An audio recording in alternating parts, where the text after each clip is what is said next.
Попав в столицу России, нельзя оставить без внимания Головинский парк. Площадь прекрасной зоны отдыха, расположенной в одноименном районе на севере Москвы, составляет 45 гектаров. Попасть сюда можно от станции метро «Водный стадион» Замоскворецкой линии, либо от станции Коптева Московского центрального кольца.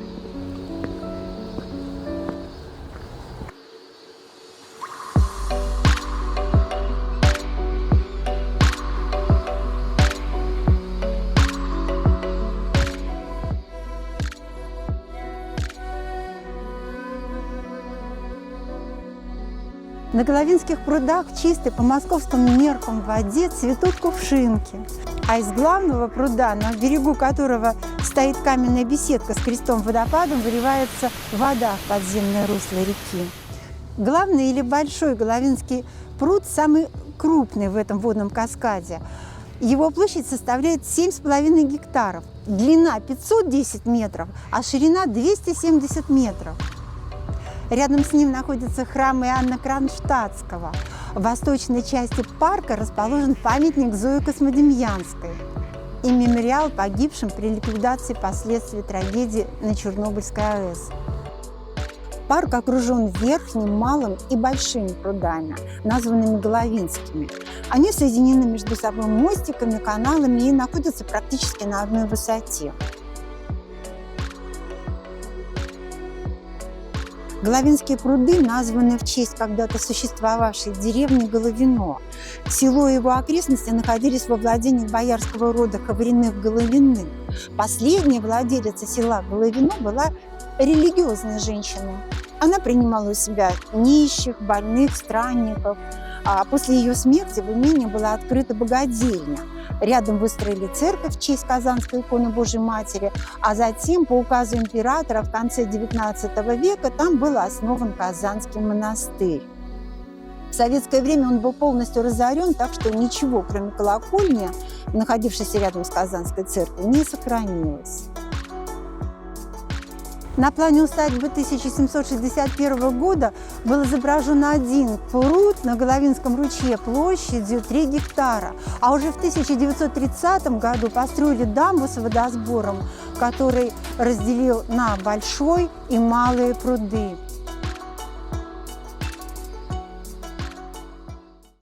Одна из достопримечательностей расположена на левом берегу Малого пруда – историческая усадьба Михалкова. Этот памятник архитектуры раскинулся почти на 10 гектар. Точно автор проекта неизвестен, но некоторые исследователи приписывают авторство архитектору Василию Баженову.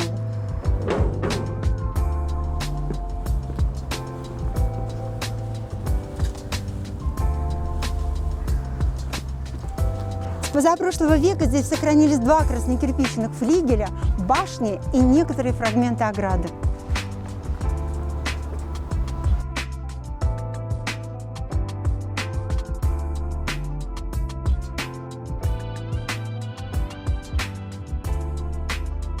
Ранее усадьбой Михалкова владели 2 княжеских рода – Дашковых и Паниных.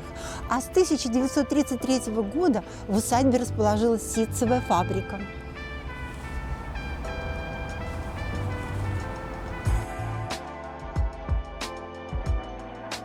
Две одинаковые беседки-ротонды поставлены по разным сторонам от главной оси парка. Единственные сохранившиеся парковые постройки Михалкова. Одна из беседок первоначально служила пристанью. Эти беседки отделаны белым камнем, как когда-то все здания усадьбы.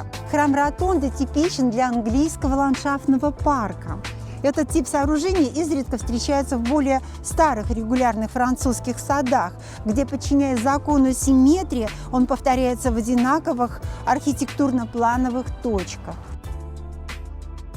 В реестре памятников города Москвы постройки датируются 1773-1776 годами. И в отличие от остальных построек, в облике беседок преобладают барочные черты.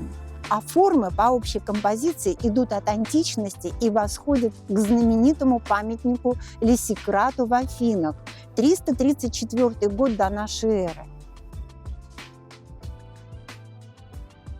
В 2017 году начато обустройство территории Большого Головинского пруда. В это же время создается дубовая роща с новыми прогулочными велосипедными дорожками, пляжная зона, причал и другие места для отдыха.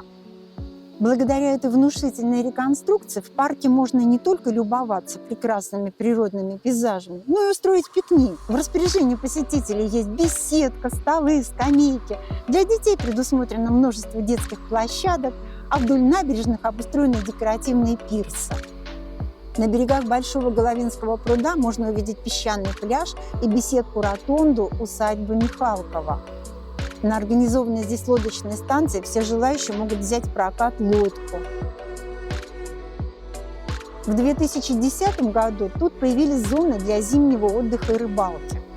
Ежедневно с утра до вечера в парке можно встретить охотников за уловом, подойти к рыбаку и сказать: «Ну, как улов сегодня?» А зимой, когда пруды замерзали, оставался незамерзающим водопад, открытый участок подземного русла, вытекающий из прудов. В любое время года хорошо постоять на мостике над водопадом и послушать, как шумит вода. Под этот шум вспоминается старинный русский заговор на воду. У ручья в лесном бору воду быструю беру, всех цветов и трав осенних по вершинке положу.